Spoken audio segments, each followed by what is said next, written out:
예, 제가 음소거를 하겠습니다. 음, 이제 오늘은 에스겔서 12장 할 차례죠. 에스겔서 12장을 펴주시기 바랍니다. 지난주에 에스겔서 11장까지 했습니다. 그래서 이 에스겔서는 조금 좀 복잡하다 그랬어요. 하나님께서 에스겔을 선택해 가지고 외치게 했던 대상은 바벨론 포로로 잡혀가 있었던 유대인들이었죠. 그런데 그 대부분 그 메시지의 내용은 아직도 여전히 예루살렘에 남아 있어 가지고 우상 숭배에 빠져 있는 그 이스라엘 백성들을 비판하는 에, 그들의 죄악상을 폭로하는 이런 내용으로 되어 있습니다. 그래서 당시에 바벨론 포로로 잡혀갔던 사람들이나 포로로 잡혀가지 않고 예루살렘에 남아있던 유대인들이나 다 같이 하나님의 뜻을 오해했다고 그랬죠. 바벨론 포로로 잡혀간 사람은 우리는 하나님께 버림받았어. 우리 이제 희망이 없고 아, 소망이 없어. 그러면서 이제 낙심하고 절망했던 것이고 또 예루살렘에 남아있던 사람들은 우리는 이 두 번의 전란에도 해를 입지 않았으니까 하나님의 사랑을 입은 자들이고 우리는 복받은 자들이다. 이렇게 생각하면서 여전히 우상 숭배에 여념이 없었던 거예요. 그러니까 이 둘 다 잘못되어 있었던 거죠. 바벨론 포로로 잡혀갔던 사람들도 하나님께 저주받은 사람, 버림받은 사람들이 아니라 오히려 그 사람들이 이제 하나님의 혹독한 영적인 훈련을 받은 다음에 예루살렘으로 돌아가게 되는 어떤 면에서는요, 복받은 사람들이에요. 그리고 예루살렘에 남아있던 사람들은 이 사람들은 오히려 그 전혀 자신들의 삶을 돌아보지 않고 우상숭배에 빠져 있었기 때문에 장차 이제 하나님의 무서운 심판을 어, 당할 수밖에 없는 오히려 어떤 면에서는 더 저주받은 사람들일 수 있었단 말이에요. 근데 이 사람들이 에, 포로로 잡혀간 사람들은 자기들 저주받았다고 하고 예루살렘에 남아있는 사람들은 자기는 복받았다고 하면서 여전히 우상숭배하고 그러니 이게 참 하나님이 기가 막힌 거죠. 그래서 우리가 이 에스겔서의 그 역사적인 배경, 삶의 자리는 좀 복잡해요.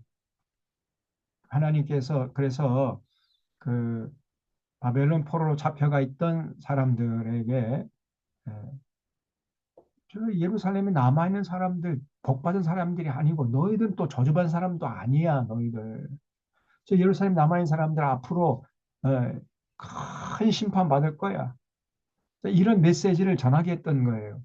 그래도 바벨론 포로 잡혀갔던 사람들이 입이 이만큼 나와가지고 전혀 이 에스겔이 전하는 하나님의 말씀이 귀에 들어오지 않은 거죠. 자, 그래서 지난 시간에 음, 그 11장까지 했는데 이 11장은 8장부터 쭉 연결되는 내용이라 그랬죠. 그래서 하나님께서 자꾸만 아, 따지러 온 바벨론 포로 장로들을 보고 에스겔의 영혼을 쑥 뽑아가지고 순간적으로 천지 이동해서 예루살렘으로 데려가가지고 너희들이 지금 이렇게 우상 숭배했기 때문에 그래서 하나님 분노했기 때문에 바벨론 포로로 잡혀온 거야.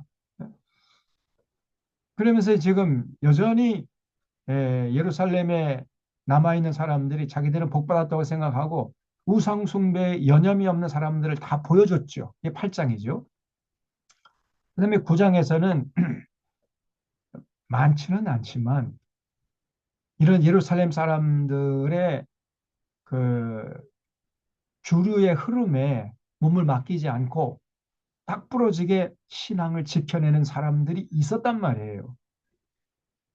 저렇게 우상 숭배하면 하나님이 분노하시는데 우리라도 나라도 정말 신앙을 제대로 어, 좀 딱 부러지게 실천해서 하나님을 기쁘게 해야 되겠다. 이렇게 생각을 하는 올곧은 성도들이 있었어요. 그래서 그 사람들은 이렇게 하나님께서 먹물찬 천사를 보내가지고 이마에 먹물을 치라 그랬죠. 그래서 그 먹물, 이마에 먹물이 있는 사람들은 해치지 말고 먹물이 없는 사람들, 특별히 이제 그 예루살렘의 성전의 장로들부터 처단해라. 이렇게 말씀하셨어요. 그래서 9장이죠. 이 예루살렘 사람들이 우상 숭배하는 모습을 보면서 슬피 울면서 올곧게 신앙생활을 하려고 했던 하나님을 두려워하면서 하나님의 뜻을 받들려고 했던 이런 사람들이 많지는 않지만 있었습니다. 그런 사람들까지도 도매금으로 싹 쓸어버리시는 하나님이 아니란 말이에요. 그래서 이 9장에서는 그렇게 소수지만은 참 올곧은 신앙생활을 하는 성도들을 하나님께서 숨겨주시는 이런 모습을 볼 수 있고, 그다음에 10장에서는 이제 에스겔의 두 번째 신비 체험을 통해서 하나님의 보좌를 봤어요. 1장하고 내용이 똑같다 그랬죠. 그다음에 11장에서는 그 하나님의 영광이 이제 예루살렘에 떠나시는 이런 장면을 하나님이 에스겔 영혼을 쭉 뽑아가지고 데리고 다니면서 보여주신 겁니다. 왜냐하면 너무 예루살렘 사람들이 전부 우상숭배에 빠져 있었거든요. 예루살렘 장로들 70명이 한 사람도 예외 없이 우상숭배하고 있었잖아요. 그래서 그 도저히 예루살렘 성전이 더러워가지고 거룩하신 하나님이 거기에 임재해 계실 수가 없었던 겁니다. 하나님의 영광이 예루살렘에 떠나시는 모습을 보여줬어요. 자, 그런 다음에 이제 하나님께서 에스겔의 영혼을 다시 순간적으로 천지이동해가지고 에스겔의 몸속에 쑥 넣어줘가지고 따지러 온 장로들에게 얘기를 해주라 그랬단 말이에요. 얘기를 해줘라. 거기까지 지난주에 살펴봤습니다. 11장 25절에 내가 사로잡힌 자에게 여호와께서 내게 보이신 모든 일을 말하니라. 이게 8장부터 11장까지 전부 연결되는 거예요. 자, 그래서 이제 12장에서는 이사하는 행구를 가지고 에스겔이 퍼포먼스를 하면서 예언을 한 거예요. 그러니까 하나님의 영광이 떠났다는 것을 상징적으로 이제 보여주기 위해서 이삿짐을 옮기는 퍼포먼스를 했던 겁니다. 어, 그래서 예루살렘 사람들이 포로로 잡혀가게 될 것임을 이렇게 몸으로 보여준 거예요. 그때 그런 퍼포먼스를 하는 것을 본 사람들은 누구라고 그랬죠? 예루살렘 주민들이 아니라 바벨론 포로로 잡혀와 있던 유대인들. 그 바벨론 포로로 잡혀갔던 유대인들에게 음,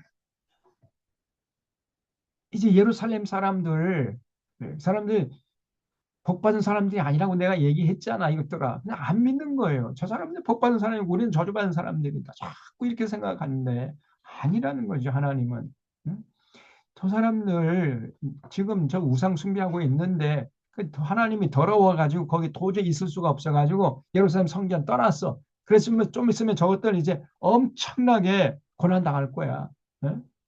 그 재난을 당할 거라. 그렇게 외쳐를 해도 안 믿어요. 그리고 자기 신세 한탄하고 바벨론 포로로 잡혀왔던 사람들이. 그래서 하나님이 이제 에스겔에게 하나님의 영광이 예루살렘 성전에서 떠났다는 것을 보여주기 위해서 에스겔에게 이사하는 행구를 가지고 이사하는 그런 퍼포먼스를 하라. 이렇게 말씀하신 거예요. 그게 12장입니다. 그러니까 여기서 12장에서 알 수 있는 게 뭐냐면은 이렇게까지 얘기를 해도 당시에 바벨론 포로로 잡혀갔던 유대인들은 안 믿었던 거예요. 자기들은 저주받은 사람이고 버림받은 사람이고 저 바벨론 사람들 축복받은 사람들 부러워했던 겁니다. 그러니 참 12장 보세요. 또 여호와의 말씀이 내게 임하여 이르시되 이 사람의 자식아 인자가 사람의 자식아 이 사람의 자식아 네가 반역하는 족속들 중에 거주한다. 이 반역하는 족속들이 누구요? 예? 반역하는 족속들. 그렇죠. 바벨론 포로로 잡혀온 유대인들이. 이 사람들이 반역하는 족속들인데 왜? 하나님이 에스겔을 보내가지고 그들을 너희들은 완전히 망한 거 아니야. 너희들 좀 이따 이제 혹독하게 훈련 받으면 다시 예루살렘으로 돌아갈 수 있어. 오히려 너희들이 하나님께 택함 받은 백성들이 가능성이 많아. 이렇게까지도 말씀을 해줘도 정말 안 믿어요. 우리는 이제 끝났어. 우리는 저주받은 자들이야. 버림받은 자들이야. 그러면 자꾸 낙심한단 말이야. 그래서 하나님이 너희들은 반역하는 족속들이다. 이렇게 말씀하십니다. 다시 말하면 에스겔이 전해준 예언을 전혀 안 믿은 거예요, 이 사람들이요. 그걸 여기서 알 수 있어요. 그래서 인자야, 네가 반역하는 족속들 중에 거주하는가 그랬죠? 지금 에스겔이 바벨론 포로 중에 거하고 있었잖아요. 그래서 그들은 볼 눈이 있어도 보지 아니하고 들을 귀가 있어도 듣지 아니하나니 그들은 반역하는 족속입니다. 그러니까 전혀 어, 볼 그래 눈은 떠 있었지만은 정작 봐야 할 것은 보지 못하는 영적 장님이었어요. 또 귀머거리는 아니었지만은 실제적으로 들어야 할 하나님의 음성을 듣지 못하는 귀머거리였단 말이죠. 아무리 하나님이 에스겔을 보내가지고 너희들은 버림받은 자들이 아니야. 이렇게까지 말씀을 해줘도 믿지를 않아요. 그래서 볼 눈이 있어도 보지 못하고 귀가 있어도 듣지 아니하는 반역하는 족속이다. 이렇게까지 표현한 거예요. 하나님께서. 그래서 이 사람의 자식아 너는 포로의 행장을 꾸리고 낮에 그들의 목전에서 끌려가라. 그래서 하나님이 이제 퍼포먼스를 하라는 거예요. 예루살렘 성전에 하나님의 영광이 떠났다는 것을 저 사람들이 안 믿으니까 네가 저 사람들 보는 눈 앞에서 그 이사하는 그런 퍼포먼스를 해라. 이렇게까지 말씀하신 거예요. 이 사람이 여신 너는 포로의 행장을 꾸리고 낮에 그들의 목전에서 끌려가라. 그래서 이 예루살렘 사람들이 이렇게 바벨론 포로로 이제 끌려가게 될 것임을 행동으로 보여주라는 겁니다. 그래서 절대로 이 예루살렘 사람들이 복받은 사람들이 아니라는 거예요. 그걸 보여주라는 겁니다. 이 12장 내용을 잘 아셔야 돼요. 역사적인 배경을. 그래서 네가 네 처소를 다른 곳으로 옮기는 것을 그들이 보면 그들이 누구요? 바벨론 포로로 잡혀온 유대인들. 그들이 보면 비록 반역하는 족속이라도 혹 생각이 있으리라. 하나님이 저들의 잘못된 생각을 좀 고쳐주려고 이렇게까지 애를 쓰셨어요. 우리 너희들 저주받은 자들이 아니고 너희들이 인생이 끝난 거 아니야. 소망을 가져. 너희들이 바벨론에서 훈련 받고 다시 예루살렘으로 돌아갈 수 있어. 아직 너희들 끝난 거 아니야. 이렇게까지 얘기를 해줘도 못 들어요. 믿지는 않아요. 자꾸 낙심하고 절망하고 좌절하고 우리 끝났어. 자꾸 이런단 말이에요. 그래서 그들이 예루살렘 사람들이 바벨론 포로로 잡혀가는 모습을 보면은 혹 생각이 있을 것이다. 우리 생각이 틀렸구나. 저 예루살렘에 남아있는 사람들이 복받은 사람들이 아니었구나. 오히려 우리가 복받은 사람이구나. 혹시 생각이 이제 생각을 좀 바꿀까봐 하나님이 기대하면서 이렇게 말씀하신 거죠. 4절. 너는 낮에 그들의 목전에서 너의 포로의 행장을 밖에 내놓기를 끌려가는 포로의 행장같이 하고 저물 때 너는 그들의 목전에서 밖으로 나가기를 포로되어 가는 자같이 하라. 너는 그들의 목전에서 성벽을 뚫고 그리로 따라 옮기되 캄캄한 때에 그들의 목전에서 어깨에 메고 나가며 얼굴을 가리고 땅을 보지 말지어다. 이는 내가 너를 세워 이스라엘 족속에게 징조가 되게 함이라 하시기로 내가 그 명령대로 이제 행했다는 거죠. 그래서 낮에 나의 행장을 끌려가는 포로의 행장같이 내놓고 바벨론 포로로 끌려가는 그런 퍼포먼스를 했어요. 저물 때 내 손으로 성벽을 뚫고 캄캄할 때 행장을 내다가 그들의 목전에서 어깨에 메고 나가니라. 이튿날 아침에 여호와의 말씀이 또 내게 임하여 이르시되 이 사람의 자식아 이스라엘 족속 곧 그 반역하는 족속이 여기 이스라엘 족속 그 반역하는 족속은 누구예요? 예루살렘에 있는 유대인들이 아니고 바벨론 포로로 잡혀온 유대인들이죠. 반역하는 족속이 네게 묻기를 무엇을 하느냐 하지 아니하더냐 너는 그들에게 말하기를 주 여호와의 말씀에 이것은 예루살렘 왕과 그 가운데 있는 이스라엘 온 족속에 대한 묵시라 하셨다 하고 또 말하기를 나는 너희 징조라 내가 행한 대로 그들도 포로로 사로잡혀 가리라 우리가 상벽을 뚫고 행장을 그리러 가지고 나가고 그 중에 왕은 어두울 때 어깨에 행장을 메고 나가며 눈으로 땅을 보지 아니하려고 자기 얼굴을 가리려 하라 내가 또 내 그물을 그 위에 치고 내 올무에 걸리게 하여 그를 끌고 갈대아 땅 바벨론에 이르리니 그가 거기에서 죽으려니와 그 땅을 보지 못하리라. 그래서 지금 예루살렘에 남아있는 마지막 왕이 지금 시드기야 왕이었죠. 그 시드기야 왕이 이제 예? 비참하게 바벨론 포로로 끌려가게 될 것이라는 거예요. 14절 내가 그 호위하는 자 부대들을 다 사방으로 흩고 또 그 뒤를 따라 칼을 빼리라. 내가 그들을 이방인 가운데로 흩으며 또 여러 나라 가운데 해친 후에야 내가 여호와인 줄을 그들이 알리라. 그러나 내가 그중 몇 사람을 남겨 칼과 기근과 전염병에서 벗어나게 하여 그들이 이르는 이방인 가운데에서 자기의 모든 가정한 일을 자백하게 하리니 내가 여호와인 줄을 그들이 알리라. 여호와의 말씀이 또 내게 임하여 이르시되 이 사람의 자식아 너는 떨면서 내 음식을 먹고 놀라고 근심하면서 내 물을 마시며 이 땅 백성에게 말하되 주 여호와께서 이 땅 백성은 이제 바빌론 포로로 잡혀갔던 사람들이죠. 이 땅 백성에게 말하되 주 여호와께서 예루살렘 주민과 이스라엘 땅에 대하여 이르시기를 그들이 근심하면서 그 음식을 먹으며 놀라면서 그 물을 마실 것은 이 땅 모든 주민의 포악으로 말미암아 땅에 가득한 것이 황폐하게 됨이라.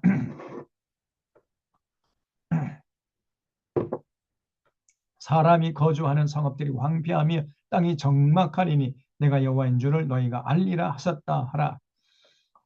그래서 예루살렘 사람들이 결코 복받은 사람들이 아니라는 거예요. 21절에 여호와의 말씀이 또 내게 임하여 이르실 때 이 사람의 자식아 이스라엘 땅에서 이르기를 날이 더디고 모든 묵시가 사라지리라 하는 너희의 이 속담이 어찌 됨이냐. 그러니까 이게 당시에 이제 그 예루살렘에 있는 사람들이요. 속담이 뭐였냐면은 날이 더디고 모든 묵시가 사라지리라. 다시 말하면 선지자들의 예언은 결코 이루어지지 않아. 그리고 그 선지자들 뭐 그렇게 얘기해도 전혀 이루어지지 않았고 그냥 사라졌잖아. 그런 것처럼 앞으로도 우리는 영원토록 평안할 거야. 아무 일이 없을 거야. 이렇게 얘기를 한다는 거예요. 응? 그래서 그러므로 내가 그들에게 이르기를 주 여호와께서 이같이 말씀하시기를 내가 이 속담을 그치게 하리니 무서운 말씀이죠. 사람이 다시는 이스라엘 가운데에서 이 속담을 사용하지 못하리라 하셨다 하고 그들에게 이르기를 날과 모든 묵시의 응함이 가까우니 이스라엘 족속 중에 허탄한 묵시나 아첨하는 목소리 다시 잊지 못하리라 하라. 또 이 거짓 선자들 여러분 이제 바벨론 군대 두 번씩이나 쳐들어왔으니까 세 번째 안 옵니다. 안심하십시오. 이렇게 허탄한 묵시를 보고 아첨하는 복수를 하는 이 거짓 선자들이 많았어요. 그러니까 예루살렘에 있는 사람들이 더 안심하고 우상 숭배에 여념이 없었던 겁니다. 야, 이제 바벨론 군대 이제 다시는 안 온댄다. 그러니까 이제 마음 놓고 우리가 우상 숭배하자. 우리는 복받은 사람들이다. 이 예루살렘 사람들이요. 요따짓을 했던 거예요. 이런 거짓 선자들에 휘둘려 가지고. 그래서 이제 그런 허탄한 묵시나 아첨하는 복소리 다시는 잊지 못하게 하겠다. 나는 여호와라 내가 말하리니 내가 하는 말이 다시는 더디지 아니하고 응하리라. 그래서 다시는 더디지 않고 반드시 예언자들의 한 말씀이 속히 이루어지게 하겠다는 거예요. 반역하는 족속이여 내가 너희 생전에 말하고 이루리라. 나 여호와의 말이니라 하셨다 하라. 여호와의 말씀이 또 내게 임하여 이르시되 이 사람의 자식아 이스라엘 족속의 말이 그가 보는 묵시는 여러 날 후의 일이라. 그가 멀리 있는 때에 대하여 예언하였다. 자꾸 이렇게 또 쪼갈 거예요. 아이 우리 때에는 아무 일이 없어. 저 험한 말들을 이거는 먼 훗날의 얘기야. 응?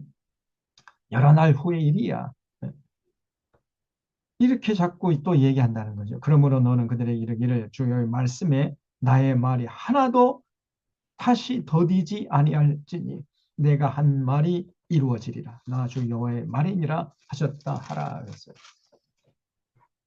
그러니까 참 이 하나님 입장도 참 답답하겠지요. 이 하나님 이스라엘 백성 돌이키려고 해도요 안 됩니다. 게다가 거짓 선지자들은 자꾸만 그들을 거짓말을 속삭이면서 거짓 평화, 거짓 축복을 남발하고 거기에 또 휘둘리고 이랬던 거예요. 근데 이런 역사는 오늘날도 똑같습니다. 똑같아요. 오늘 한국교회가 이 거짓 선자들에게 수많은 영혼들이 휘둘리고 제가 늘 얘기하잖아요.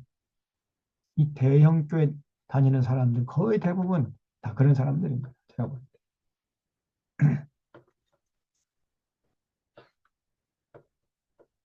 자, 13장에서는 영혼을 사냥하는 남녀 선지자들을 하나님이 에스겔을 통해서 보여주셨습니다. 그래서 남자뿐 아니라 당시에 여자 거짓 선자들이 많았어요. 영혼 사냥꾼들이. 예. 그래서 수많은 이 영혼들을 죽음의 늪으로 끌고 가는 그러니까 다만 이제 말로 이렇게 꼬드겨 가지고 죽음의 늪으로 끌고 가는 거예요. 여러분 그저 옛날에 시골에서 그 겨울에 이런 그 메추라기 같은 거 잡을 때에 곡식을 이렇게 놓잖아요. 곡식. 그러면 그 곡식을 이렇게 이제 그 메추라기가 먹다가 쪼아 먹다가 이제 이만한 그 통 속으로 저도 들어가죠. 그러면 멀리서 이게 끈을 늘어놓고 일단 끈을 확 잡아당기면은 그 통 속으로 메추라기 다 빠져버리잖아요. 거짓 선자들이 당시에 이 이스라엘 백성들 그 영혼들 수많은 영혼들 앞에 달콤한 거 여러분 안심하십시오. 여러분에게는 절대로 어떤 고난이 없고 바벨론 군대 다시 안 옵니다. 뭐 예루살렘 성은 탄탄합니다. 안전합니다. 막 이렇게 하니까 마음 놓고 우상 숭배한 거예요. 마음 놓고. 그런 그 남자 거짓 선자들뿐 아니라 여자 거짓 선자들도 많았단 말이에요. 이 사람들에게 휘둘렸던 거예요, 당시. 자, 13장 1절에 여호와의 말씀이 내가 임하여 이르시되 이 사람이 자식아 너는 이스라엘에 예언하는 선지자들에게 경고하여 예언하되 자기 마음대로 예언하는 자에게 말하기를 너희는 여호와의 말씀을 들으라. 주 여호와의 말씀에 본 것이 없이 자기 심령을 따라 예언하는 어리석은 선지자에게 화가 있을진저. 하나님의 음성을 듣고 하나님의 뜻을 잘 깨닫고 전하는 것이 아니라 자기 심령을 따라 마음대로 예언하는 거예요. 마음대로. 이런 어리석은 선지자들이 많았어요. 그런 사람들에게 화가 있을 것이다. 이스라엘아, 너의 선지자들은 황무지에 있는 여우 같은 것들이 얼마나 야비하고 간사한지 여우 같은 것들 이런 것들이 당시에 예루살렘에 많았습니다.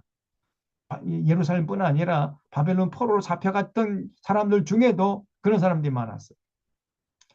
너희 선지자들은 성 무너진 곳에 올라가지도 아니하였으며 이스라엘 족속 위하여 여호와의 날에 전쟁에서 견디게 하려고 성벽을 수축하지도 아니했어요. 이 사람들은요, 이 나라를 위해서 아무런 기여를 하지 않은 사람들입니다. 그냥 거짓말로 온갖 영혼들을 죽음의 늪으로 끌고 가는 일만 했을 뿐이지 이 나라를 든든하게 세우는 데 있어서 어떠한 기여를 한 적이 없는 사람들입니다. 6절 여호와께서 말씀하셨다고 하는 자들이 허탄한 것과 거짓된 점괘를 보며 사람들에게 그 말이 확실히 이루어지기를 바라게 하거니와 그들은 여호와가 보낸 자가 아닙니다. 다 이 거짓 것들이 이런 거짓 것들에게 휘둘렀던 거예요. 오늘날도 많아요. 너희가 말하기에는 여호와의 말씀이라 하여도 내가 말한 것이 아닌즉 어찌 허탄한 묵시를 보며 거짓된 점괘를 말한 것이 아니냐. 그러므로 주 여호와께서 같이 말씀하셨느니라. 너희가 허탄한 것을 말하며 거짓된 것을 보았은즉 내가 너희를 치리라. 주 여호와의 말씀이니라. 그 선지자들이 허탄한 묵시를 보며 거짓 것을 점쳤으니 내 손이 그들을 쳐서 내 백성의 공에 들어오지 못하게 하며 이스라엘 족속의 호족에도 기록되지 못하게 하며 이스라엘 땅에도 들어가지 못하게 하니 너희가 나를 여호와인 줄 알리라. 이렇게 칠 것은 그들이 내 백성을 유혹하여 평강이 없으나 평강이 있다 해요. 평강이 없는데 평강이 있다고 거짓말 해버립니다. 그러니까 그 말이 듣기는 좋죠. 그러니까 그냥 철석까지 믿어버려요. 야, 우리 평강이 있어. 사실은 없어요. 없는데 거짓 선자들이 있다고 하니까 아, 있는가 보다. 그러고 믿었던 겁니다. 이렇게. 음?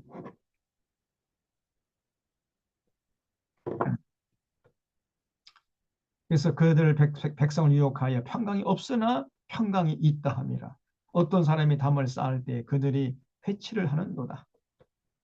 그러므로 너는 회칠하는 자에게 이르기를 그것이 무너지리라. 폭우가 내리며 큰 우박덩이가 떨어지며 폭풍이 몰아치리니 그 이 담이 무너진 진즉 어떤 사람이 너에게 말하기를 그것에 칠한 회가 어디 있느냐 하지 아니하겠느냐. 그러므로 주 여호와가 말하노라. 내가 분노하여 폭풍을 퍼붓고 내가 진노하여 폭우를 내리고 분노하여 큰 우박덩어리로 무너뜨리리라.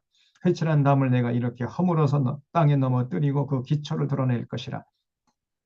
그러니까 당시에 사실 이스라엘 사회는요, 네, 담으로 치자면은 삐뚤빼뚤 거의 무너질 지경이었어요.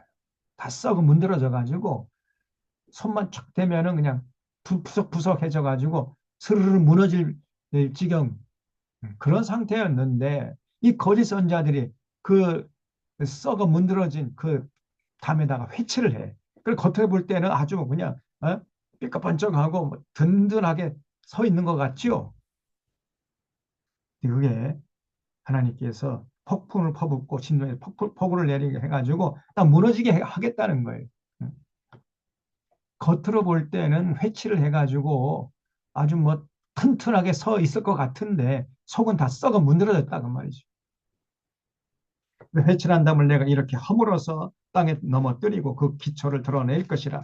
담이 무너진즉 너희가 그 가운데서 망하리니 나를 여호와인 줄을 알리라. 이와 같이 내가 내 노를 담과 회칠한 자에게 모두 이루고 또 너희에게 말하기를 담도 없어지고 칠한 자들도 없어졌다 하리니 이들은 여호와 예루살렘에 대하여 예언하기를 평강이 없으나 평강이 묵시를 보았다고 하는 이스라엘 선지자들이니라. 주 여호와의 말씀입니다.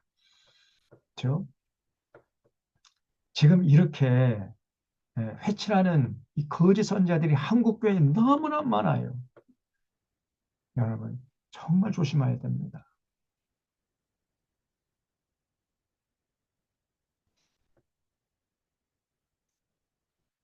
그래서 이런 성경 공부하는 이유도 그런 자들이 이게 분별이 돼야 됩니다. 분별이 되기 위해서 이 성경 공부하는 거예요. 성경 공부한 다음에 딱 한마디 들어보면 저거는 좀 이상하다. 저건 좀 말이 좀 잘못됐다 하는 게 이게 딱 느껴져야 돼. 한마디 딱 들어보면요. 그게 그 본질을 꿰뚫어 보면서 그 정체를 딱 알아볼 수 있어야 됩니다. 그 정도 돼야 돼요. 17절에 너 이 사람의 자식아 너희 백성 중 자기 마음대로 예언하는 여자. 이제는 16절까지는 남자들이었는데 이제는 또 여자들이 거짓 여자들이 많았어요. 응? 거짓된 여자 선지자들. 이게 영혼 사냥꾼들이 이것들이. 오늘 한국교회도요. 이 기도원마다 보면 뭐 자기가 여자 목사들이 딱 기도원 차려가지고 그 인생 살다가 어려움이 있어가지고 정말 하나님께 나가서 간절히 기도하고 응답받으려고 하는 이런 사람들 호주을 노리고 있는 마치 제 생각에는요. 이 나무마다 이렇게 보면은 이제 여름에 거미가 거미줄 치죠. 그러면 이제 이런 뭡니까 그 잠자리 같은 게 가다가 딱 걸리잖아요. 그러면 거미줄에 걸리면 그 잠자리를 그 쏙 거미가 가가지고 딱 실로 이렇게 돌돌 말아가지고 그 침을 똑 꼽아가지고 그 잠자리에 그 진액을 딱 빨아먹잖아요. 제가 생각할 때 오늘 한국교회 지금 막 지방에 막 하는 흩어져 있는 이 기도원들이 많은 이 교인들 인생의 무거운 짐을 지고 허덕이면서 하나님의 뜻을 구하려고 하는 그런 사람들의 이 진액을 빨아먹는 것들이에요. 그런 여자들이 많아요. 그러면서 자기가 이제 이 목사라고 하면서 딱 기도원 차려놓고 거미줄에 걸리기를 바로 기다리고 있는 거예요. 무섭습니다. 함부로 기도원 가시면 안 돼. 그래서 자기 마음대로 예언하는 여자들에게 경고하며 예언하여 이르기를 주의 말씀에 사람의 영혼을 사냥하려고 예? 손목마다 부적을 꿰어매고 키가 큰 자나 작은 자의 머리를 위하여 수건을 만드는 여자들에게 화 있을진저 이 영혼 사냥꾼들이 이것들이 너희가 어찌하여 내 백성의 영혼은 사냥하면서 자기를 위하여는 영혼을 살리려 하느냐 너희가 두 옹큼 보리와 두 조각 떡을 위하여 나를 내 백성 가운데서 욕되게 하여 거짓말을 고지드는 내 백성에게 거짓말을 고지는 게 순진한 백성이란 얘기죠. 분별력이 없어요. 근데 거짓말인데 거짓말이라고 생각해야 되는데 그냥 고지 곧대로 들어요. 이게 참말로 듣는단 말이에요. 이게 얼마나 에, 순진하다보다도 이 어리석은 거죠. 그런 어리석은 백성들에게 너희가 거짓말을 지어내서 죽지 아니할 영혼을 죽이고 살지 못할 영혼을 살리는 이러한 예, 영혼 사냥꾼 같은 이런 여자들이 많았단 말이에요.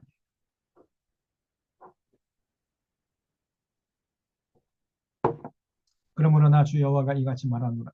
너희가 새를 사냥하듯 영혼을 사냥하는 그 부적을 내가 너희 팔에서 떼어버리고 너희가 새처럼 사냥한 그 영혼들을 놓아주며 또 너희 수건을 찢고 내 백성을 너희 손에서 건지고 다시는 너희 손에 사냥물이 되지 아니하게 하리니 내가 여호와인 줄을 너희가 알리라.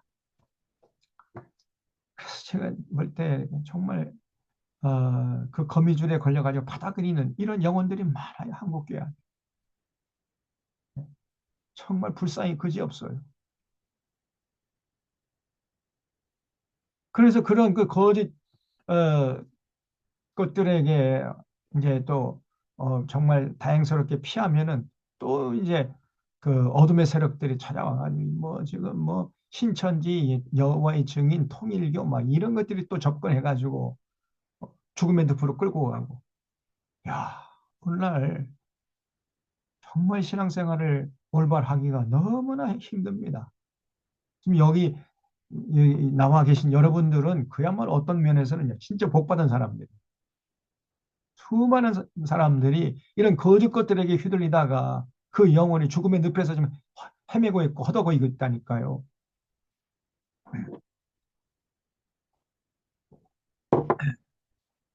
그래서 하나님께서 당시에도 그런 이런 영혼 사냥꾼들에게 포획돼 가지고 그냥 시들어가는 그 영혼들을 다 건져주고 풀어주고 놓아주겠다. 이렇게 말씀하시죠.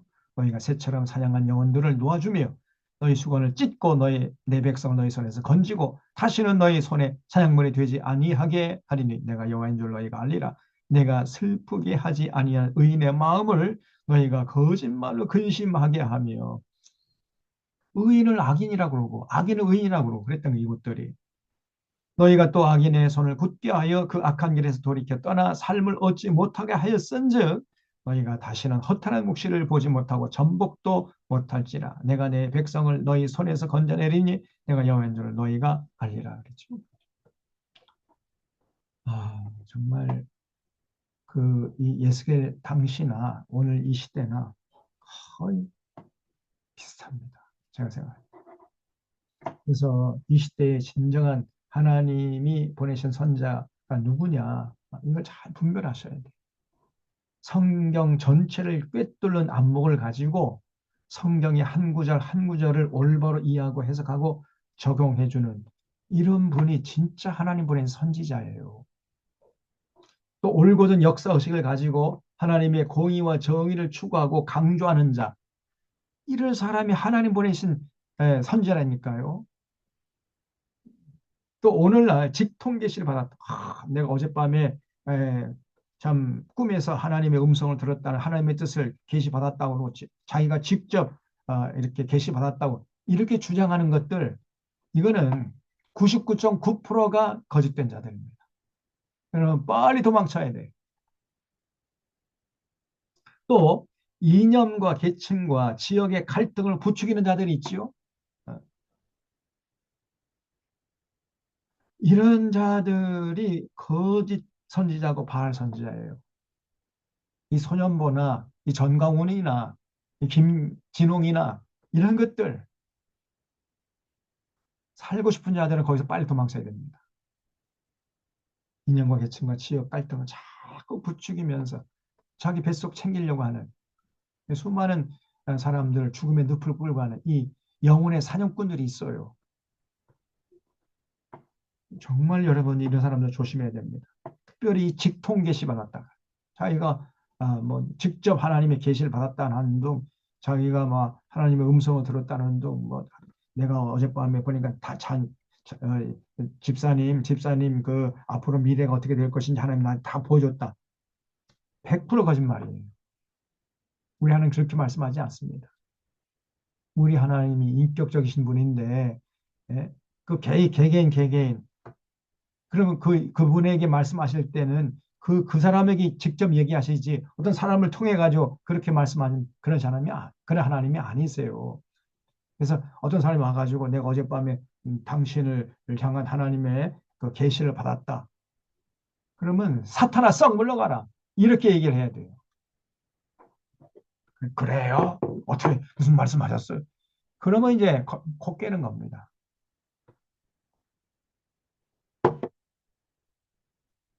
지난번에 전에 있던 교회 어떤 그 장로가 무슨 암에 걸렸죠, 암에. 그러니까 이제 암 수술을 하고 또 뭐 서울에 가서 뭐 어떤 여자 뭐 아주 신령하다는 여자 선지자를 데리고 왔더라고, 주일날. 그래서 저보고 아주 신령한 뭐그 기도하면은 다 미래가 보이고 뭐 이번에 애기 안수 받으면은 막 병이 낫고 뭐 그런 어, 신령한 하나님의 사람이라고. 그러면 어떤 여자를 그 저한테 소개해 주라고 그 장로가. 근데 제가 보니까 그 딱 이게 영혼 사냥꾼이에요. 아유,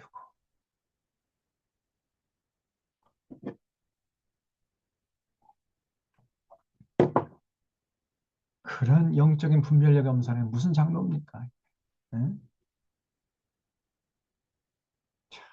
기가 막혀요.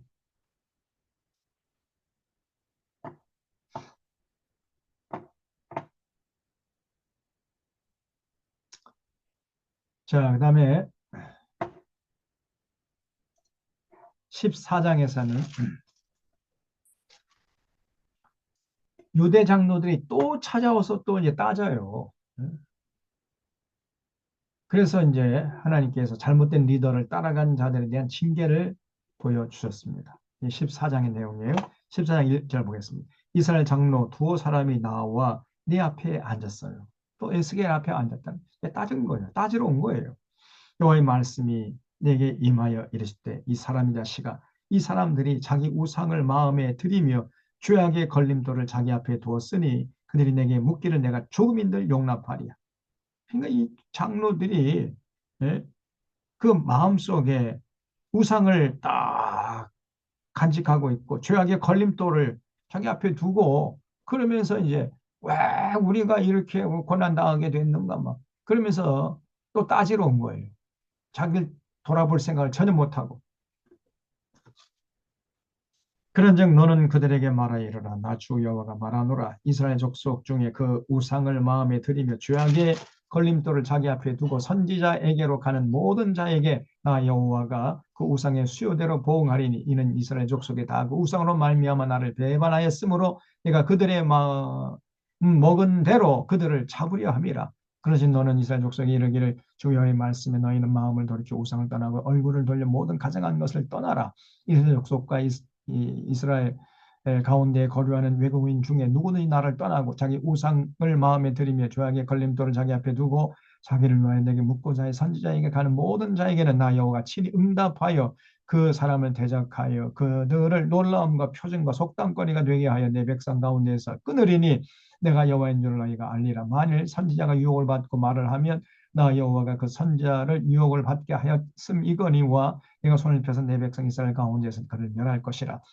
선자의 죄악과 그에게 묻는 자의 죄악이 같은지. 여러분 거기다가 줄쳐주십시오. 선지자의 죄악과 그에게 묻는 자의 죄악이 똑같아요. 다시 말하면 리더십, 병든 리더십이나 병든 팔로우십이나 하나님이 똑같이 심판하신다는 거예요. 잘못된 리더나 잘못된 리더를 따라간 사람이나 똑같은 죄를 범하는 것이라는 거예요. 그래서 이 거짓 선지자를 따라다니는 것, 아이고, 우리는 뭐 뭐가 잘못이 있어요. 우리가 뭐 알아요. 저 사람이 사람들이 많이 모이고 뭐 굉장한 능력을 행하고 그러니까 따라간 것 뿐인데요. 그거 통하지 않습니다. 그 변명이 될 수가 없어요. 그리고 거짓 선자를 따라간 죄가 거짓 선자들 죄가 똑같단 말이에요.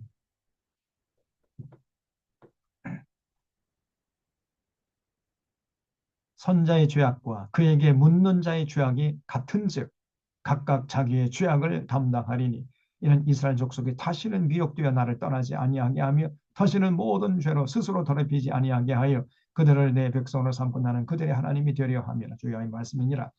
여호와의 말씀이 또 내게 임하 이르시되 이 사람의 자식아 가령 어떤 나라가 불법을 행하여 내게 범죄함으로 내가 손을 그 위에 펴서 그 의지하는 그 양식을 끊어 기근을 내려 사람과 짐승을 그 나라에서 끊는다 하자. 비록 노아나 다니엘, 욥 이 세 사람이 거기 있을지라도 그들은 자기의 공의로 자기 생명만 건지리라. 주여의 말씀입니다. 그래서 어, 자기가 선택하고 자기가 책임지는 거예요. 누가 대신해 줄 수 없습니다. 아버지가 대신할 수 없고 자식이 그 부모님을 대신해 줄 수가 없어요. 남편이 아내를 대신해 줄 수도 없고 아내가 남편을 대신해 줄 수가 없어요. 각각 자기의 의로 자기가 구원받는 것이지 자기의 의로 인해서 자기 아들이 구원받고 자기 아내가 그런 거 없어요. 비록 노아나 다니엘, 욥 이 세 사람이 거기 있을지라도 그들은 자기의 공의로 자기 생명만 건질 뿐이에요.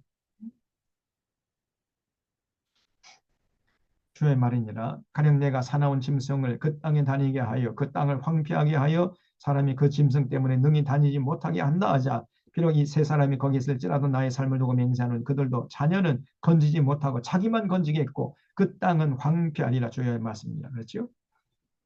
절대로 부모가 의롭다고 해가지고 그 부모의 의로움 때문에 자녀가 구원받을 수 있느냐? 그럴 수 없다는 거예요.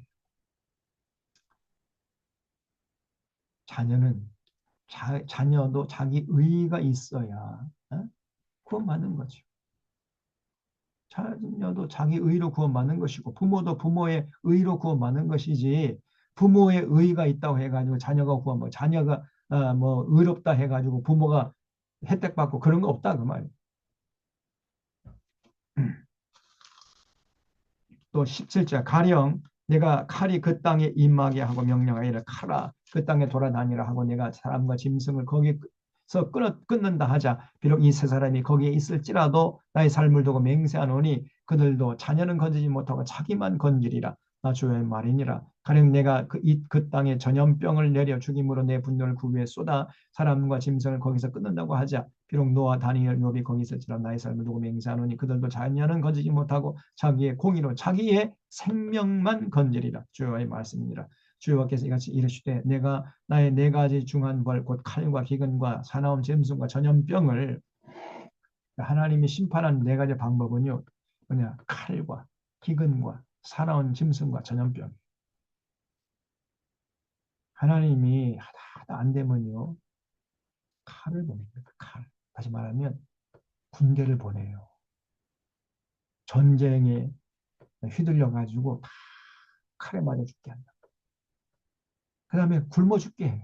하늘에서 비를 내려주지 않습니다. 가뭄이 들고 그러면 이제 기근이 오죠. 굶어 죽는 거예요. 그래도 정신 못 차리는 이제 사나운 짐승, 들짐승 보내가지고 다 물려 죽게 하고 그리고 이제 전염병이 돌아요. 잘 먹지 못하고 그러니까 면역력이 떨어지고 그러면 삽시간에 전염병이 돌아가지고 막 수많은 사람이 픽픽 쓰러져 죽는 거지. 이게 네 가지 중한 벌입니다. 네 가지 하나님의 무서운 심판, 네 가지 방법 이거죠. 칼과 기근과 사나운 짐승과 전염병을 예루살렘에 함께 내리겠다. 이거는 이제 뭐 가중처벌이죠. 함께 내려 사람과 짐승을 그 중에서 끊으리니 그 해가 더욱 심하지 아니하겠느냐. 그러나 그 가운데 피하는 자가 남아있어 끌려 나오리니 곧 자녀들이라. 그들이 너희에게로 나오리니 너희가 그 행동과 소행을 보면 내가 예루살렘에 내린 재앙 곧 그 내린 모든 일에 대하여 너희가 위로를 받을 것이다.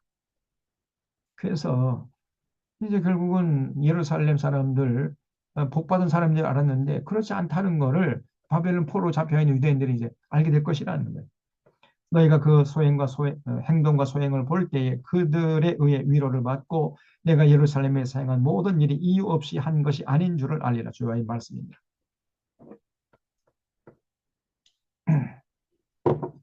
그래서 여기 14장에 따지러 장로들에게 왜 우리가 이렇게 저주받게 됐느냐? 네가 믿는 하나님께 여쭤보라. 막 이렇게 했는데 그리고 저 예루살렘에 남아있는 사람들, 저 사람들은 도대체 뭘 잘했다고 해서 저렇게 복 받느냐? 그게 아니라는 것을 따지러 온 장로에게 이제 전해주라는 거예요. 여전히 하나님이 이렇게까지 말씀을 해도 여전히 그 깨닫지 못하고 계속 입이 이만큼 나와가지고 우리는 버림받았어. 우린 저주받은 자들이야. 우린 이제 끝났어. 그러고 그냥 앉아있는 거예요, 이것들이. 그러니 참 얼마나 하나님이 답답하겠냐. 15장. 그래서 14장 넘어가기 전에 당시 이스라엘 백성들은요. 리더십도 병들었고 팔로십도 병들었던 거예요. 잘못된 리더를 따라간 자들도 똑같은 심판의 대상입니다. 잊지 마셔야 돼. 올라도 똑같아요.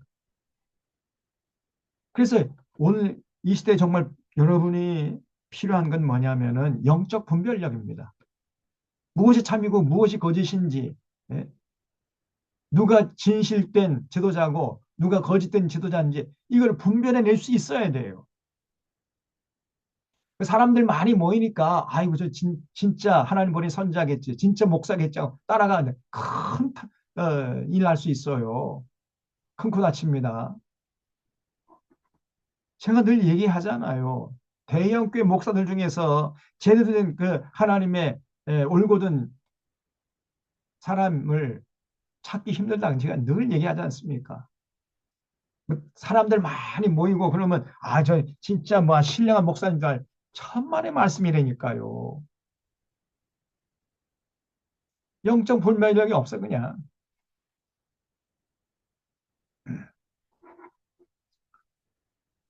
잘못된 리더를 따라간 자들의 죄도 그 타락한 리더와 똑같은 죄를 범하는 거예요.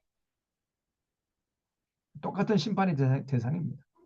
왜냐하면 이들은 이미 마음속에 자기들의 우상을 가지고 있는 거예요. 그러니까 그 거짓된 자들의 그 말이 아주 솔깃한 것이고 달콤하게 들리는 거예요. 그 마음속에 하나님의 뜻을 따르고자 하는 그런 거룩한 열정이 있으면요. 그 달콤한 말을 해줘도 그 전혀 거기에 휘둘리지 않습니다. 오히려 저 이상하네. 이렇게 생각이 들게 돼 있어요. 그런데 이미 마음속에 자기들의 우상을 가지고 있기 때문에 아, 저 사람이 진짜 하나님 보낸 선지자 하고 따라가 버려요. 그게 거짓 선지자인데. 그러므로 거짓 선자들의 말이 귀에 들어오는 것입니다. 그러니까 끼리끼리 논다는 거죠. 끼리끼리. 유유상종이에요, 이것들. 하나님의 말씀을 듣고 자신의 생각을 교정하려는 것이 아니고 자기 생각으로 하나님의 말씀을 걸러내는 겁니다. 그래서 이미 자기 마음속에 자기 우상이 있어요. 그래서 그 자기 우상, 자기 인생과 자기 생각, 자기 가치관에 딱 맞는 말만 해주는 그 사람을 따라가는 거지요. 그거는 죽음입니다. 자기 생각, 자기 가치관, 자기 인생관, 자기 어떤 확신, 그거를 오히려 깨부수고 객관적으로 자신을 바라보게 하면서 하나님의 그 세계관으로, 하나님의 가치관으로 새롭게 무장하게 해주는 이게 진짜 선지자인데, 그러려면 이제 좀 그 마음에 좀 싫은 소리도 들어야 되고, 그런데 자기 맞는 말만 해주니까 아이고 저 사람이 진짜 선지자인 줄 알고 따라가면 그게 거짓 선지자인데. 그래서 여러분 이게 좀 중요한 얘기예요. 하나님 말씀을 듣고 자신의 생각을 교정하려는 이런 자세를 가져야 돼요. 자기 생각을 하나님 말씀을 걸러내니까 자기 생각에 맞는 것만 딱 받아들여 취사 선택해서 자기 생각이나 자기 확신이나 자기 가치관, 인생관에 맞지 않으면 탁탁 이걸 튕겨버려요. 안 받아들여요. 그러면 그런 자세로 백날 신앙생활하고 백날 설교 들어봤자 그 생각이 바뀌겠습니까? 그 가치관이 바뀌겠냐고요. 여러분, 하나님 말씀을 듣고 이게 마음속에 뭐가 확 와서 부딪혀가지고 자기의 기존의 생각, 기존의 가치관, 인생관이 깨져야 돼요. 그런 말씀을 전해주는 사람, 그게 진짜 선지자인데, 예? 대부분의 사람들이 자기 생각에 맞는 말을 해주는 사람을 진짜 선지자 알고 따라가요. 그러다가 망하는 겁니다.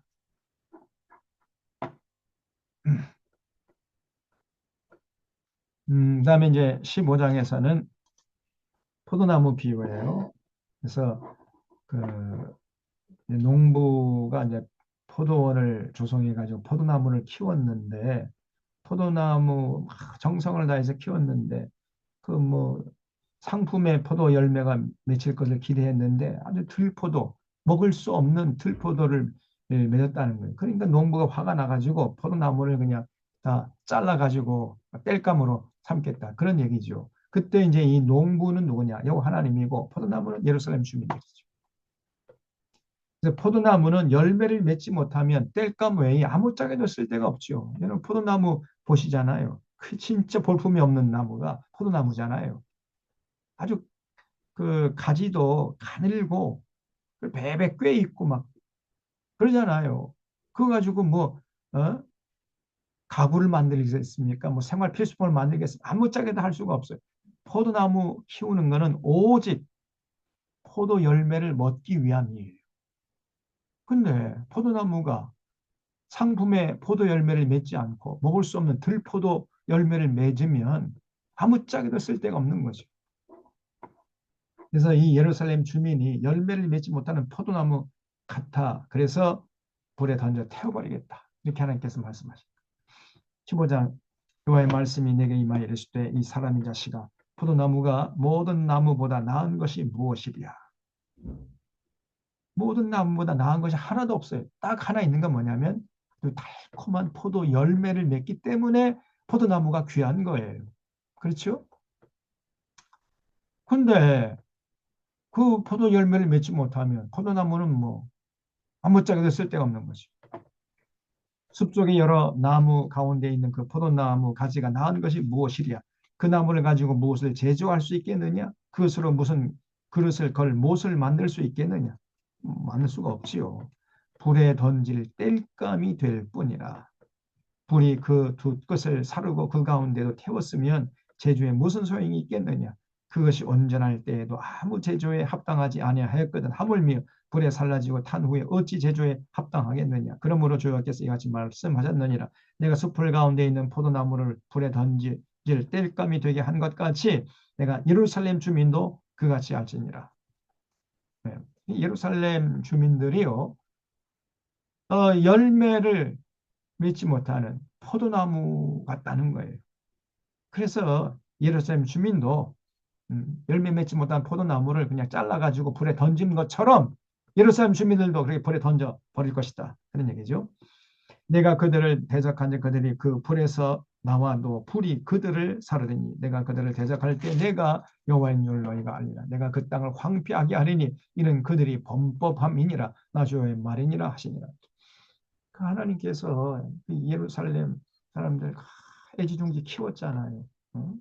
그렇게 사랑을 쏟아붓고 걸음을 주고 그래서 상품에 아주 맛있는 포도 열매를 맺기를 기다. 다시 말하면 성령의 열매, 사랑과 희락과 화평과 오래 참음과 자비의 양성과 충성과 온유와 열제, 절제 이러한 성령의 열매를 주렁주렁 맺기를 기대했는데 그런 아름다운 열매 전혀 맺지 못하고 그저 서로 시기 질투 싸우고 다투고 거짓과 어, 술수와 반칙과 특권으로 이렇게 일관하니 아무짝에도 쓸데없는 포도나무 같았던 거예요. 당시 예루살렘 사람들.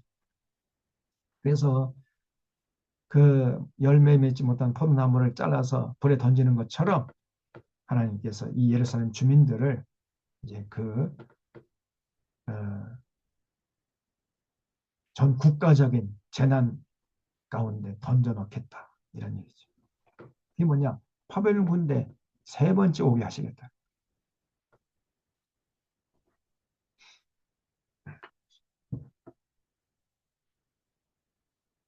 예. 그 다음에 16장에서는 하나님께서 이 남유다를요, 남유다 역사, 당시 이제 예루살렘에 정착을 했죠.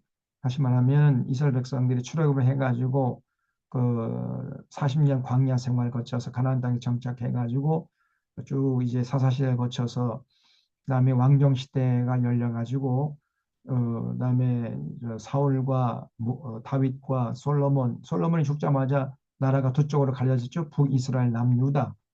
이렇게 역사가 이제 쭉 내려오다가 북이스라엘은 우상 숭배하다가 뭐 아수르 제국에 의해서 망해버렸죠. 그때가 BC 721년. 지금부터 2721년 전에 북이스라엘은 완전히 망해버렸어요. 아수르 제국에 의해서. 근데 남유다는 그거를 보면서도 정신 못 차리고 더 우상 숭배하는 겁니다. 그래서 이러한 그 남유다의 역사, 출애굽부터 시작해가지고 사사시대를 거쳐서 왕정시대 가지고 솔로몬 시대 가지고 남북이 갈라지고 그래서 어, 계속해서 이제 남유다가 망하기 직전까지의 역사를 하나님께서 한마디로 해괴망측한 창녀 같다. 이렇게 비유를 하세요.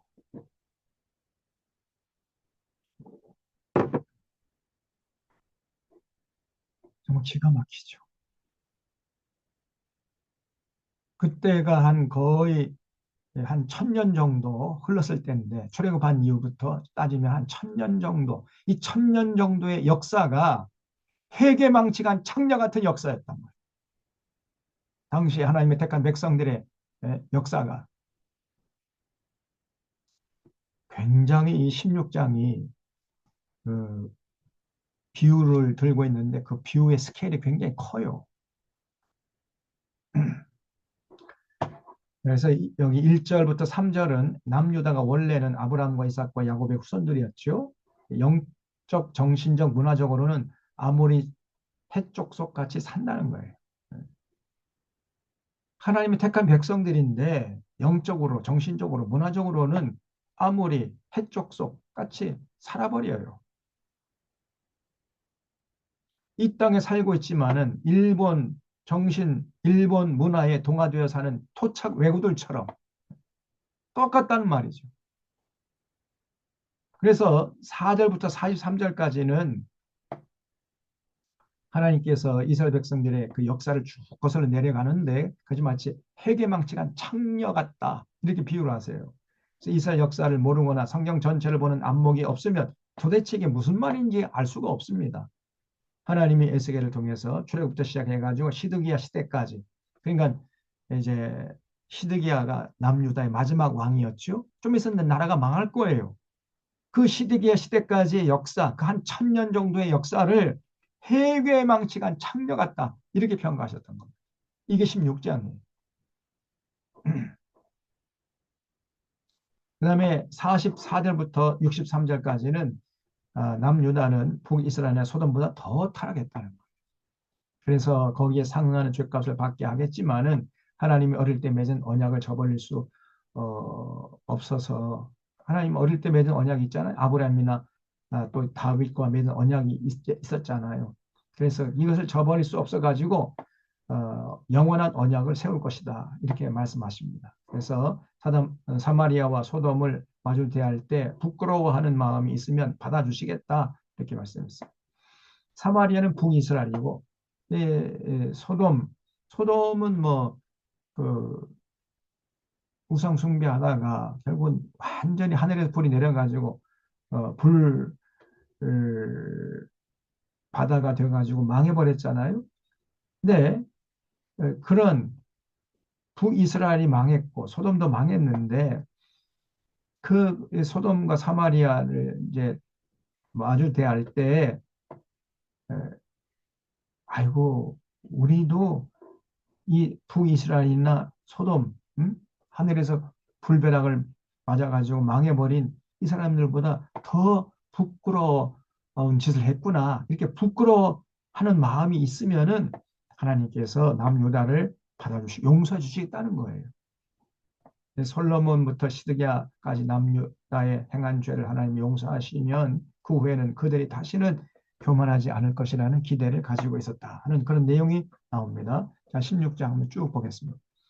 또 여호와의 말씀이 내게 임하여 이르시되 이 사람의 자식아 예루살렘으로 그 가증한 일을 알게 하여 이르기를 주 여호와께서 예루살렘에 관하여 이같이 말씀하시되 너의 근본과 난 땅은 가나안이요 내 아버지는 아모리 사람이요 내 어머니는 헷 사람이라. 이걸 잘 이해를 하셔야 돼요. 그러니까 여기 이 예루살렘 사람들 남유다 사람들이 원래는 아브라함의 후손들이죠. 그렇죠? 혈통은 아브라함의 후손들이고 하나님 택한 백성들인데 실제적으로 살아가는 모습은 그 가나안에 가나안 땅의 그 이방 사람들처럼 그렇게 살아가더라는 거예요. 1절부터 3절 무슨 말이 이해가 되시죠? 4절에 내가 난 것을 말하건대 내가 날 때에 내 배꼽줄을 자르지 아니하였고 너를 물로 씻어 정결하게 하지 아니하였고 내게 소금을 뿌리지 아니하였고 너를 강보로 싸지도 아니하였나니 아무도 너를 돌봐 이 중에 한 가지라도 내게 행하여 너를 불쌍히 여긴 적 없으므로 내가 나던 날에 내 몸이 찬하게 여겨져 내가 들에 버려졌느니라. 그래서 이제 하나님이 이제 비유로 이스라엘 역사를 쭉 설명하시는데 자, 그걸 보세요. 저를 보세요. 이제 어떤 사람이 길을 가다가 여기 말씀대로 그 길가에 보니까 갓난아기인데 태어나자마자 길가에 버려져 가지고 응? 앵앵 울고 있는 이런 그 갓난아기를 봤다는 거예요. 그래서 불쌍히 여겨 가지고 그 사람이 이제 그 갓난아기를 안고 집에 돌아와 가지고 잘 씻기고 잘 먹이고 이렇게 아주 그냥 사랑을 쏟아부어가면서 키웠어요.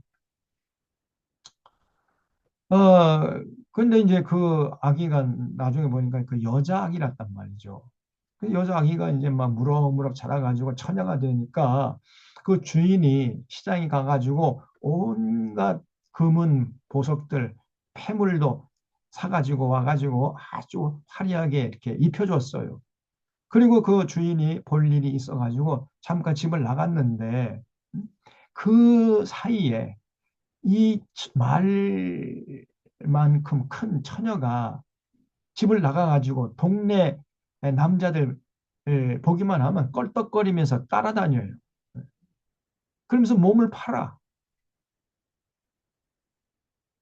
그 화려하게 장식한 몸을 가지고 요염하게 동네 남자들을 다 유혹하면서 몸을 파는데 보통 거리의 여인들은 몸을 파는 대가로 화대라는 걸 받잖아요. 화대.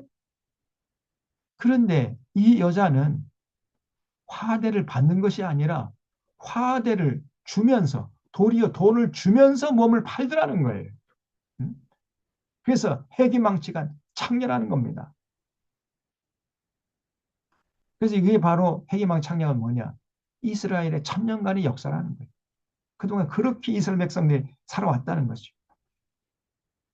하나님이 그렇게 사랑을 쏟아붓고 애지중지 이제 이스라엘 백성들을 키워가지고 가나안 땅에 정착시켰더니 음? 그 솔로몬 시대 다윗 시대 솔로몬 시대 해가지고 뭐 하나님께서 이스라엘 백성들 복 줘가지고 굉장히 강성케 했잖아요. 그 하나님 주신 그 물질을 가지고 계속해서 주변에 에, 그 민족들하고 어울리면서 우상 숭배했잖아요. 그런 역사가 이 천년간의 역사 아닙니까? 그런 역사가 마치 에, 몸을 주고 저 돈을 주고 자기 몸을 파는 해기망측한 창녀 같은 그런 모습이었다는 거예요. 자, 그래서 여기 자 16장 다시 5절부터 이제 이 비유가 굉장히 스케일이 크다는 거죠. 이스라엘 천년간의 역사를 비유로 지금 얘기하는 거예요. 아무도 너를 돌보아 이 중에 한 가지라도 내게 행하여 너를 불쌍히 여긴 자가 없으므로 내가 나던 날에 내 몸이 천하게 여기던 내가 틀에 버려졌느니라. 그래서 내가 내 곁으로 지나갈 때에 여기서 내가는 이제 하나님이죠. 응? 여러분 여기서 갓난아기처럼 버렸다는 게 그 어느 시대를 말하겠어요. 그렇죠? 야곱이 식솔들 70명이 이제 요셉 애굽의 총리 대신했던 요셉 때문에 그 야곱의 식솔 70명이 고센 땅에 가가지고 거기서 430년 살면서 거기서 200만 명을 불어났잖아요. 그 얘기를 하는 거예요. 음? 그래서 사실은 그 야곱이 그 70명을 거느리고 애굽으로 내려갈 때는 마치 길가에 버려진 갓나루에 같은 신세 아니었습니까?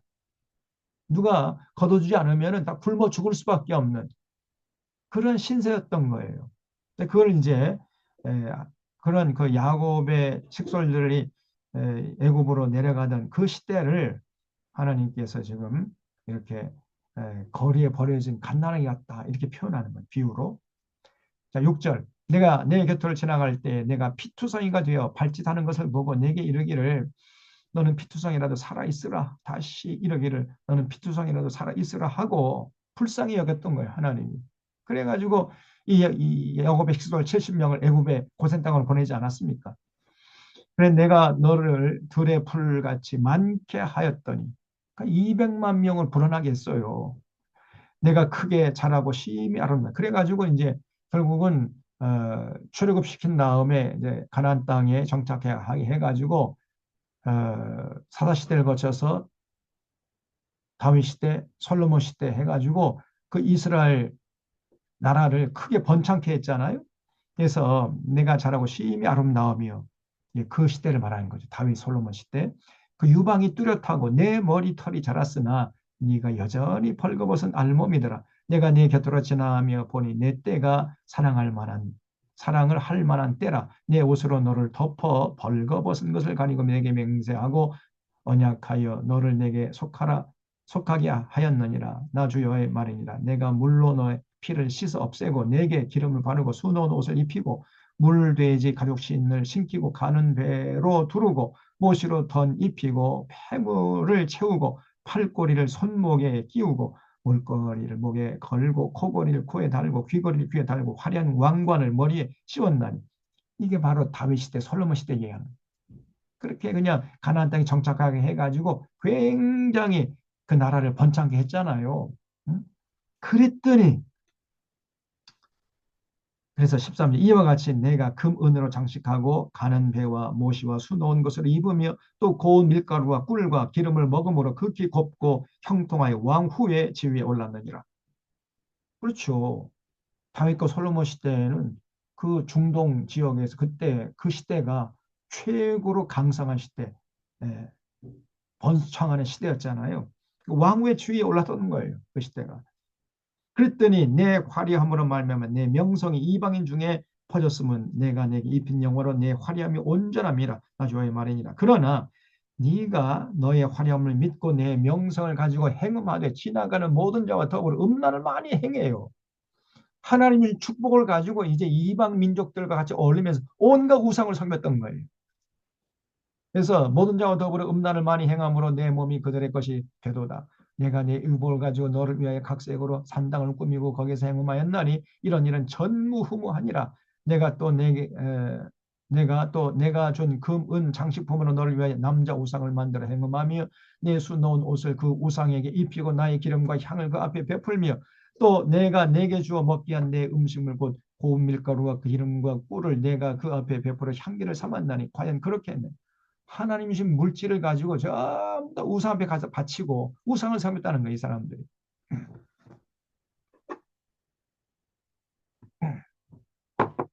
20절에 또 내가 나를 위하여 낳은 내 자녀를 그들에게 데리고 가서 드디어 제물로 삼아 불사.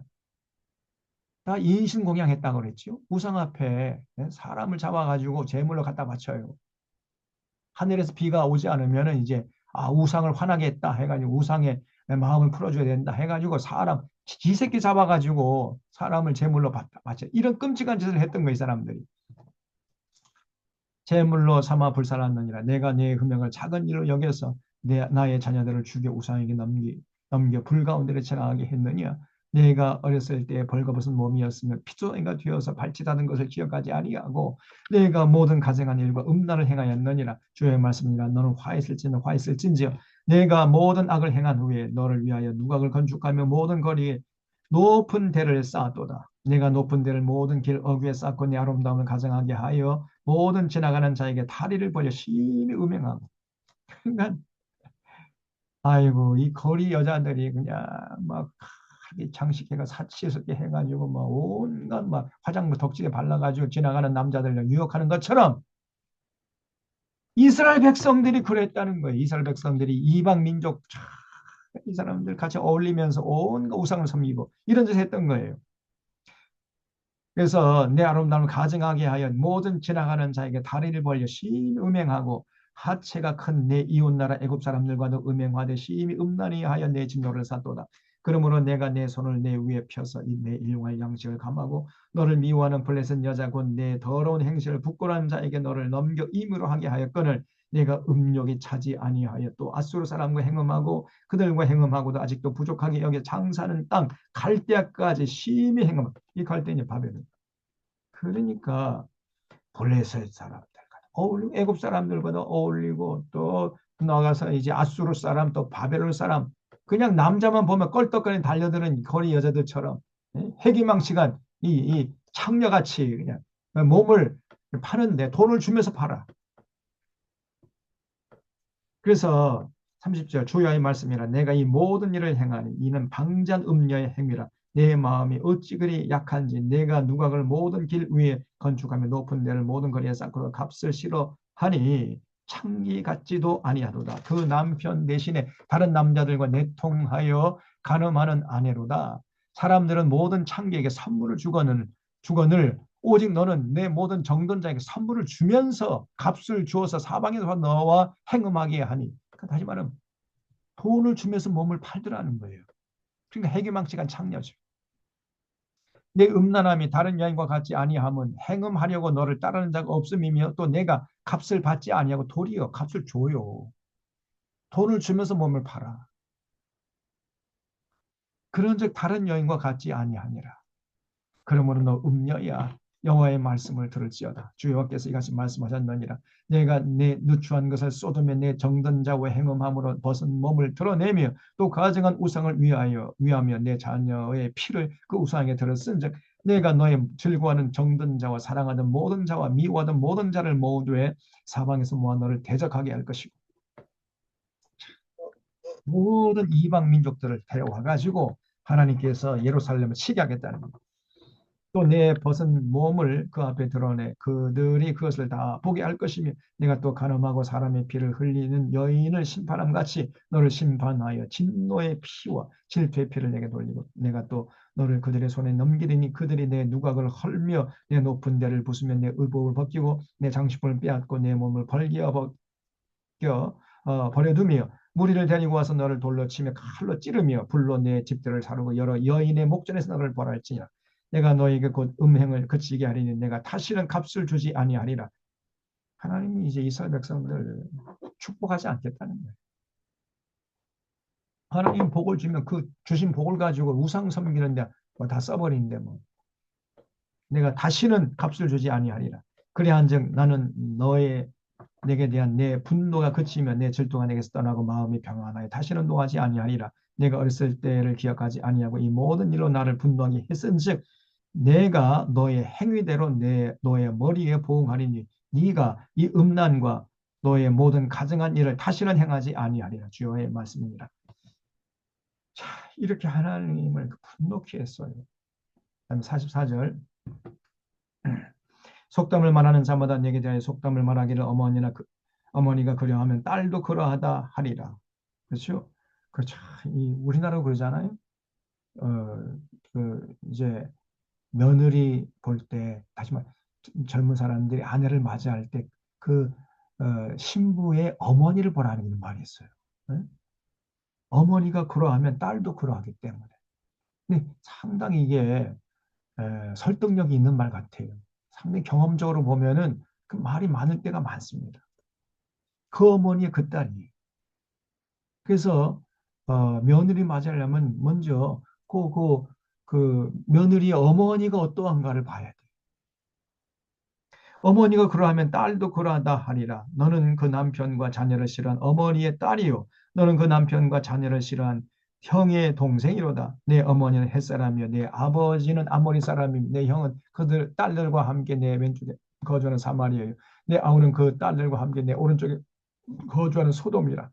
내가 그들의 행위대로만 행하지 아니하며 그 가정한 대로만 행하지 아니하고 그것을 적게 여겨서 다시 말하면 사마리아는 아까 북이스라엘이라 그랬지요. 또 소돔은 그 남쪽에 그 사해 근방에 그 소돔성이 있는데 그 사마리아 북이스라엘은 이미 망했잖아요.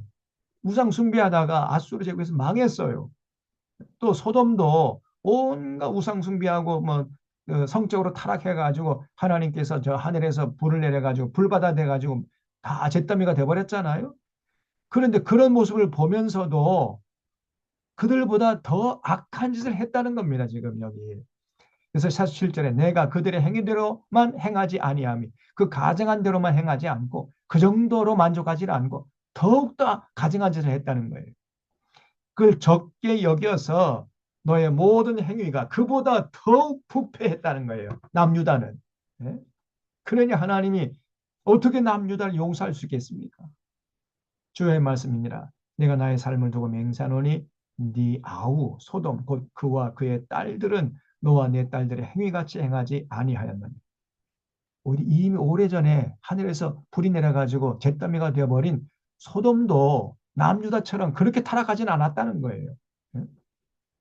참, 그러니 49절에 내 아우 소돔의 죄악은 이러하니 그와 그 딸들의 교만함과 음식물의 풍족함은 태평함이 있음이며 또 그가 가난하고 궁핍한 자를 도와주지 아니하며 거만하여 가증한 일을 내 앞에서 행하였습니다. 그러므로 내가 보고 그들을 없이 했어요. 그런 죄를 범했기 때문에 소돔이 이제 완전히 그냥 불 바다가 되어가지고 잿더미가 되어버렸잖아요. 또 사마리아는 너 죄의 절반도 범하지 않았습니다. 그래도 아수르 제국 보내가지고 하나님이 그냥 사마리아 쓸어버렸잖아요. 내가 그들보다 가증한 일을 심히 행하였으므로 너의 모든 가증한 행위로 너의 형과 아우를 의롭게 했다. 여기서 형은 사마리아고 아우는 소돔이죠. 그러니까 하나님 보실 때에 사실은 사마리아가 우상 숭배하는 걸 화가 나가지고 그냥 아수르 군대 보내 쓸어버렸는데 또 소돔도 너무 우상 숭배하고 성적으로 타락해가지고 그냥 하늘에서 불을 내려가지고 다 잿더미가 되게 했는데 그러고 나서 이렇게 남유다를 보니까요 훨씬 더 악하네. 그래서 지금 남유다가 사마리아나 소돔을 의롭게 했다는 거예요. 상대적으로 보면은 그 사마리아나 소돔이 좀 더 덜 하겠다는 거예요. 덜. 내 형과 아우를 유리하게, 내 형과 아우를 의롭게 했다. 이 말이 이해가 되지요? 남유다의 남자가 너무나 가증한 많이 하니까 음? 남유다에 비교해 보면은 사마리아나 소돔은 좀 덜하더라는 거예요. 그래서 의롭게 했다는 겁니다. 내가 내 형과 아우를 유리하게 판단하였은즉 너도 내 수치를 담당할지니라. 내가 그들보다 더욱 가증한 죄를 범함으로 그들이 너보다 의롭게 되었나니 내가 내 형과 아우를 의롭게 했은즉 너는 놀라며 내 수치를 담당할지니라.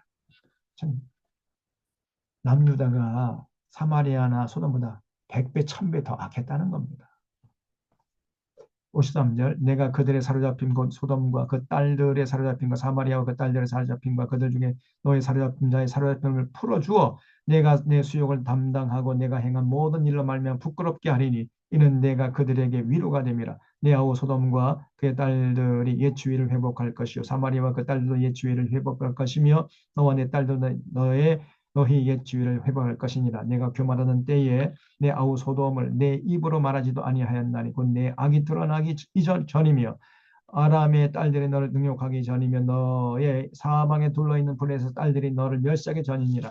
내 음란과 내 가증한 일을 내가 담당하였느니라. 나 여호와의 말이니라. 나 주여가 말하 이같이 말하였노. 내가 맹세를 멸시하여 언약을 배반했은즉 내가 내 행한 대로 내게 행하리라. 그러나 내가 너희 어렸을 때에 너와 세운 언약을 기억하고 하나님이 아브라함과 또 다윗과 한 약속이 있잖아요. 그 약속을 기억해 가지고 이제 남유다의 죄를 또 용서해 주고 회복시켜 주겠다는 겁니다. 우리 하나님이 정말 얼마나 자비로우신지. 너와 세운 언약을 기억하고 너와 영원한 언약을 세우리라. 내가 내 형과 아우를 접대할 때에 대할 때 내 행위를 기억하고 부끄러워할 것이라. 사마리아와 이제 그 소돔을 사람들을 대할 때 아이고 우리가 그 사람들보다 더 악한 짓을 했구나 하면서 부끄러워하게 될 것이라는 내가 그들을 내게 딸로 주려니와 내 언약으로 말미암이 아니니라 내가 내게 내 언약을 세워 내가 여호와인 줄 내가 알게 하리니 이는 내가 내 모든 행한 일을 용서한 후에 네가 기억하고 놀라고 부끄러워서 다시는 입을 열지 못하게 하려 함이라 주의 말씀입니다. 그래서 이제 하나님께서 사마리아도 회복시키고 소돔도 회복시키고 이제 남유다를 회복시킬 때 그때 남유다 백성들이 자기들이 지은 죄를 생각하면서 부끄러워하게 될 것이라는 겁니다. 자, 16장까지 있는데 시간이 됐기 때문에 17장 저는 이제 또 다음 주에 하겠는데 그래서 우리 에스겔서는 참 아주 하나님 마음이 잘 드러나 있고요. 근데 조금 복잡합니다. 바벨론 포로로 잡혀온 사람들하고 여전히 지금 포로 잡혀가지 않고 예루살렘에 남아있는 사람들 이 두 양극단을 왔다 갔다 하기 때문에 잘 구별을 하셔서 성경을 보셔야 돼요. 자, 오늘 이 정도 하고요. 기도하고 마무리하겠습니다. 하나님 아버지 오늘도 저희들 이 에스겔서를 통해서 하나님 마음을 헤아리고 당시에 바벨론 포로 잡혀가던 사람들이나 또 여전히 예루살렘에 남아서 우상 숭배하는 자들이나 그런 사람들을 보면서 하나님께서 마음이 아프시고 분노하시는 모습을 보았습니다. 우리가 이 땅에 사는 날 동안까지 절대로 하나님 마음을 아프게 하는 어리석은 삶을 살지 않게 하시고 하나님의 뜻을 잘 받들어서 하나님을 기쁘시게 하고 하나님의 자랑이요 하나님의 영광이 되는 삶을 살아가는 우리 모든 교우들 다 될 수 있도록 인도하여 주시옵소서. 저들에게 믿음의 믿음을 더하시고 지혜와 분별력을 더하시고 명철을 더하셔서 정말 이 어둠의 세력들을 잘 분별하게 하시고 무엇이 참이고 무엇이 거짓인지 잘 분별하게 하시고 어떤 자가 참된 하나님 보내신 선지자고 어떤 자가 거짓 선지자인지 잘 분별해서 참 선지자를 우리가 존경하고 따라가고 거짓 선지자들을 배척하는 이러한 참 믿음의 사람들 다 될 수 있도록 이끌어 주시옵소서. 한 주간 동안의 삶도 주님 주장하시고 저희들 우리 삶의 현장에서 넉넉히 승리하고 다시 건강한 모습 만날 수 있도록 인도해 주시옵기를 바라옵고 감사하오며 예수님의 이름으로 기도하옵나이다. 네. 예, 여러분 한 시간 동안 경청해 주셔서 감사를 드립니다.